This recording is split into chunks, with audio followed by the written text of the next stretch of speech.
Ayan po, arin na ang nahukay natin na kamote.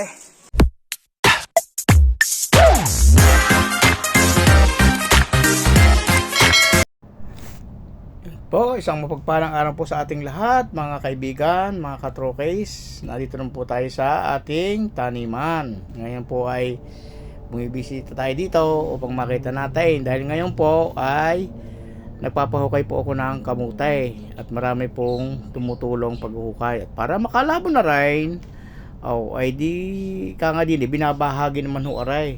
Bawa isa ikatlaw, kaysa ikapat, ikaw dalawang parte iyo, isang parte doon sa maghuhukay, pwedeng kalahati, hap-hap, ay dito ang lakad ho, dito halos 40-60 ang lakad ng kundine ng mga ganito paghuhukay, pag-harvest kahit sa mais, ganun din. Ayan, di tayo pumasal din katabi naman ng silay, karing mga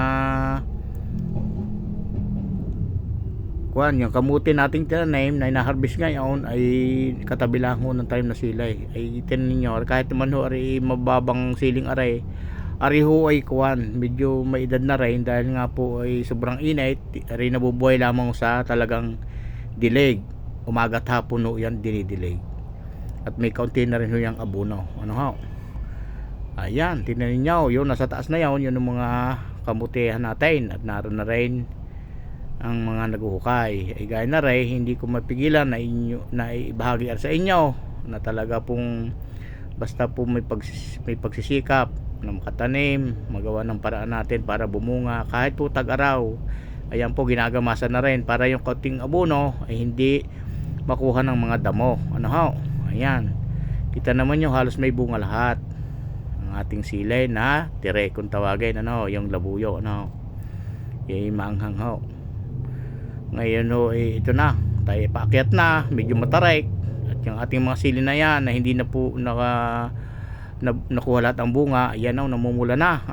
Ayan. Kaya pag naglagay kami ng abono, kasama na rin hong naabonuhan niyang kamutay. Kaya itong kamuti hong ito, hindi ko man alam ang variety, ay malalaki ho aray. Yung sadyang singkar ang yung laman, yung naunang laman niya ay talaga pong malalaki sila. Hindi man nating mapurong lahat na talagang malalaki, pero kailangan nating hukayin. Bagaman hindi pa siya lugot, ay tingnan nyo kalaki, yan ay malalaking ganyan yung mga unang laman. Ay ngayon, kaya pinahukay na namin, ay napansin namin na inuunti-unti na ng mabait, kaya ng daga, ay di nabahagay. So kailangan nating umpisa na rin na hukayin. Ayan, ay marami naman tumulong.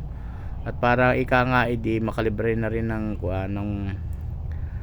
panglabo na ay di pag may sipag nga ay di tutulong Ganoon ho din sa amin sa probinsya, sa mga bundok at ito ay talagang magsipag lamang kahit walang pera ay makakakain na rin. Nakakatuwa naman ho din ang aming mga kumarihan, mga kumparihan ay talaga pong kasama namin, lalo kung ganda rin at may mga tulungan kahit sabay sanan, ay talagang sama-sama rin ho kami. Kaya nakakatawa ho rin di sa bundok ay talaga hong nakita pa natin yung mga bayanihan dito sa bundok, sa ganitong lugar ayan, ay di kaya pinapakita ko sa inyo na itong kaunting kamutihang ito, kahit na hindi masyadong kalaparan, ay talaga pong napakaganda ng laman.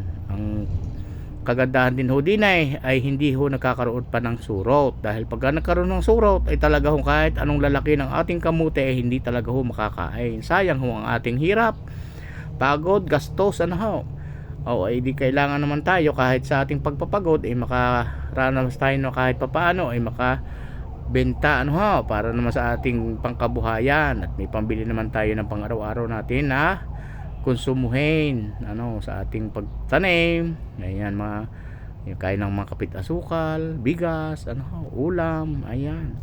Kaya ayan, tinaman nyo sila ay ngayon itong aming si Mr. Dome ay nakakita din ng lungga, at pagkuha niya, pagsilip niya dahil naghuhukay nga ng kamote, ay nakakita ho rin ng itlog hong iyan. Matagal na hong itlog nabutas-butas nang yan. Sabihin nakapaglimlim na ho yan, napisa na. Yung klase ng itlog yan ay sa aso yan.